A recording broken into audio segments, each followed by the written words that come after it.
Olá, muito boa tarde. Hoje olhamos a urgência humanitária perante a situação que se vive na Ucrânia, a resposta e a solidariedade a que somos chamados. Por isso, vamos conversar com André Costa Jorge, do Serviço Jesuíta aos Refugiados, e também da PAR, a Plataforma de Apoio aos Refugiados. Será logo após os temas da atualidade, onde chamamos também a sua atenção para a Semana do Papa. Cari fratelli e sorelle, buongiorno.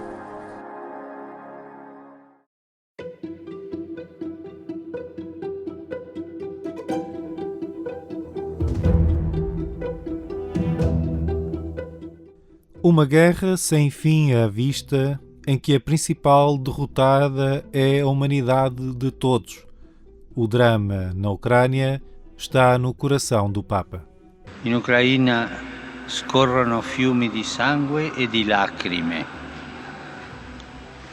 Non si tratta solo di un'operazione militare, ma di guerra che semina morte, distruzione e miseria. Le vittime sono sempre più numerose, così come le persone in fuga, specialmente mamme e bambini. In quel paese martoriato cresce drammaticamente di ora in ora la necessità di assistenza umanitaria. Rivolgo il mio accorato appello perché si assicurino davvero i corridoi umanitari e sia garantito e facilitato l'accesso degli aiuti alle zone assediate per offrire il vitale soccorso ai nostri fratelli e sorelle oppressi dalle bombe e dalla paura. E vorrei ringraziare anche le giornaliste e i giornalisti che per garantire l'informazione mettono a rischio la propria vita. Grazie fratelli e sorelle per questo vostro servizio, un servizio che ci permette di essere vicine al dramma di quella popolazione e ci permette di valutare la crudeltà di una guerra. Grazie fratelli e sorelle. Preghiamo insieme per l'Ucraina. Qui davanti abbiamo le sue bandiere. Preghiamo insieme come fratelli. La Madonna Regina dell'Ucraina, Ave Maria, piena di grazia, il Signore è con te. Tu sei benedetta fra le donne e benedetto il frutto del tuo seno, Gesù.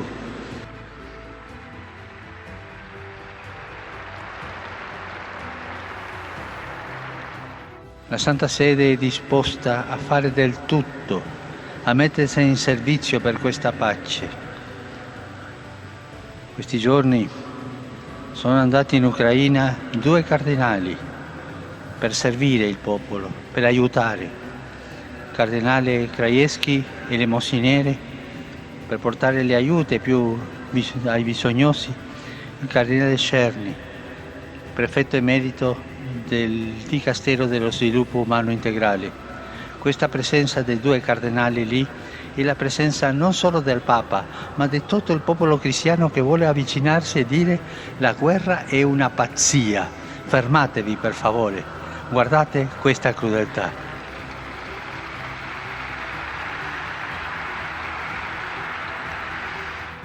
O Papa Francisco faz esta semana os seus exercícios espirituais de Quaresma em preparação para a Páscoa, pelo que são cancelados todos os seus compromissos públicos.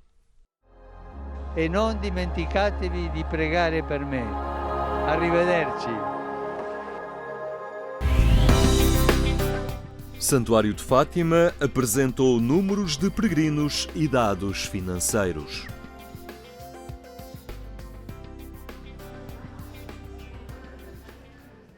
O Santuário de Fátima apresentou os dados financeiros da instituição relativos aos últimos anos, que mostram o impacto da pandemia. Foi durante o encontro de hoteleiros na Cova da Iria. Na iniciativa, o padre Carlos Cabecinhas falou da redução do número de peregrinos, mas também das receitas daquele santuário mariano.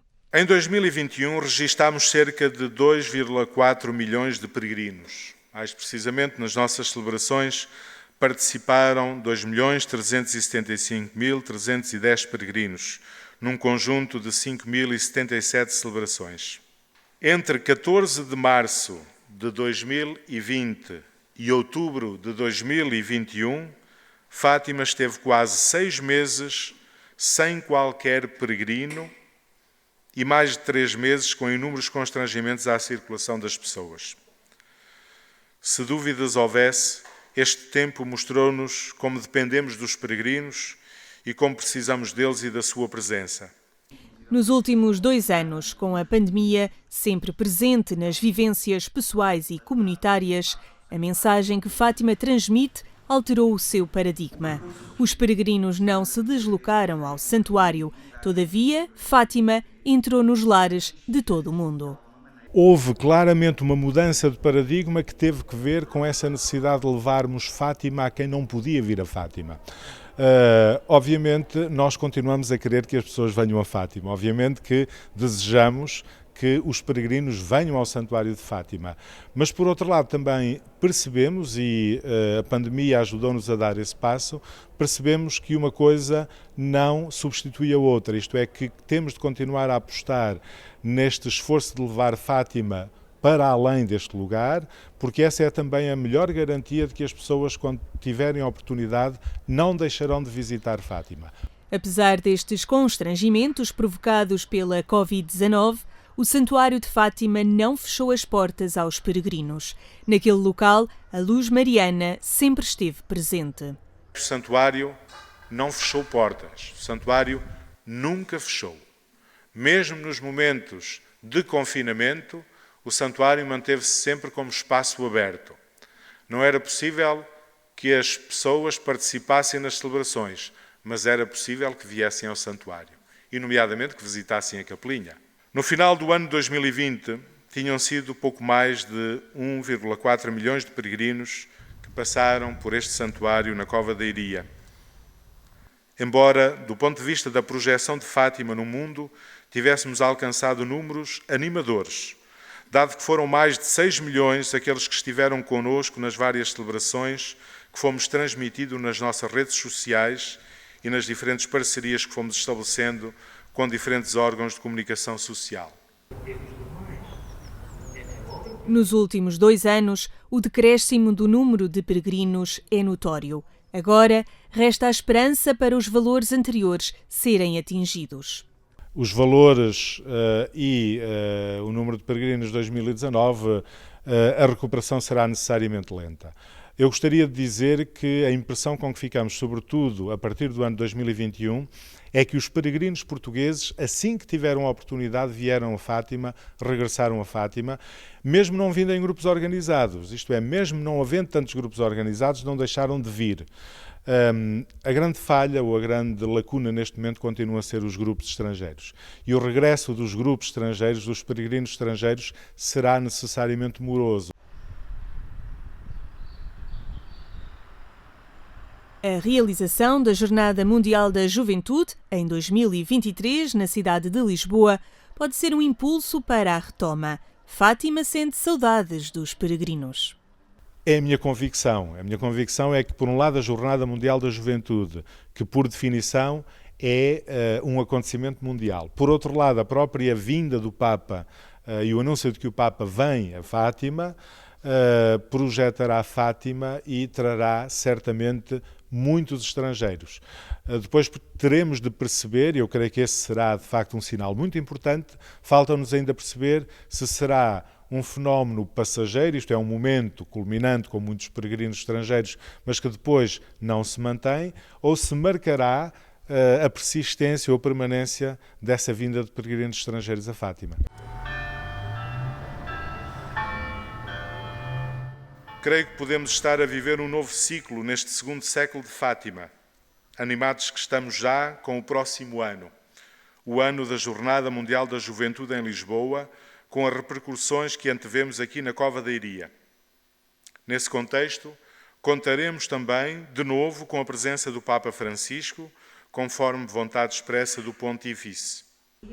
Segundo os números divulgados pelo Santuário Português, em 2020 registou-se uma perda de 53,7% das receitas em relação a 2019, perda que em 2021, embora não estejam ainda apurados todos os valores, será menos significativa. Tivemos, em 2020, uma perda de 53,7% das nossas receitas em relação a 2019. Embora não estejam apurados todos os valores de 2021, como disse, sabemos que as perdas serão bem menos significativas. Em 2019, os rendimentos do santuário cifraram-se nos 20,3 milhões de euros. Em 2020, os rendimentos do santuário foram de 9,4 milhões de euros. Isto é, recebemos menos 10,9 milhões de euros. Neste encontro de hoteleiros e responsáveis de casas religiosas que acolhem peregrinos, André Pereira apresentou também o tema do ano pastoral de 2021-2022 e Carmo Rodeia fez uma viagem imersiva ao jornal Voz da Fátima, que está a celebrar o seu centenário.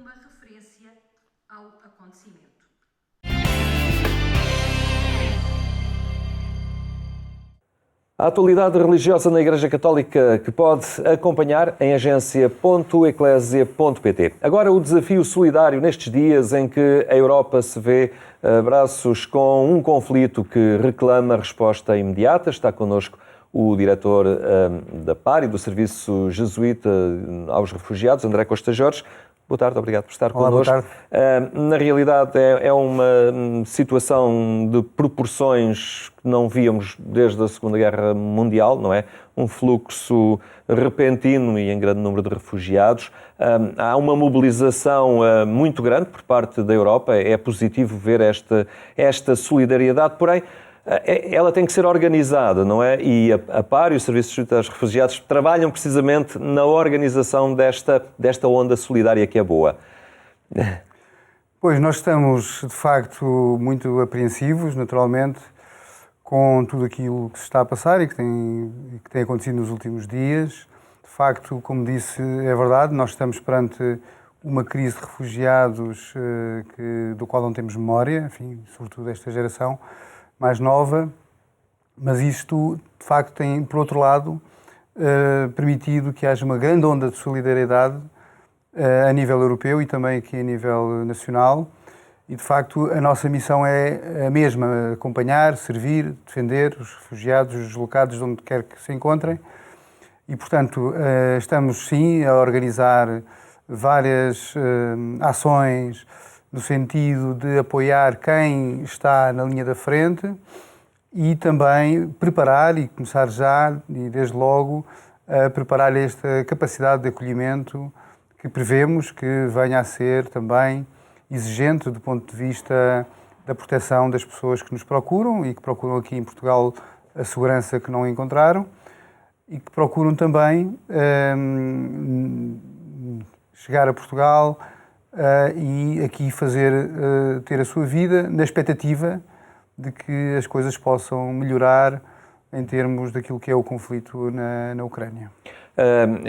Estas pessoas que chegam e que já estão a chegar e que vão chegar ainda em maior número ao nosso país, tal como outros países da Europa, há o desafio de as integrar, não apenas de acolher em pavilhões, não é? Porque isto pode ser momentâneo, num primeiro momento, nos primeiros dias.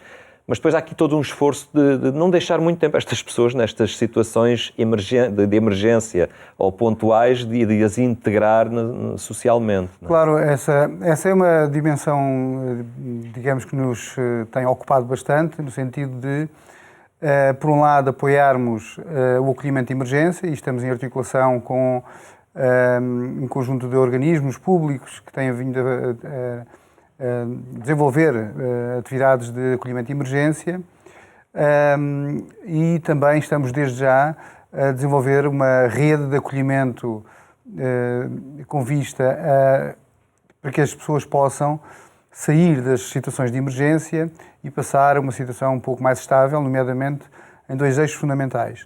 o acesso à habitação e o acesso à empregabilidade, paralelamente também uma terceira dimensão que é a aprendizagem da língua. Isto é, estamos a falar da passagem do acolhimento de emergência para a dimensão do acesso à inclusão, vamos chamar assim, e também numa perspectiva de integração mais rápida possível destas pessoas no tecido social português, e para isso contamos também com a ajuda de um conjunto de cidadãos, mas também de um conjunto de empresas que se têm associado ao JRS no sentido de conseguirmos encontrar soluções que promovam a estabilidade das pessoas e promovam também a segurança das pessoas e a autonomização das pessoas.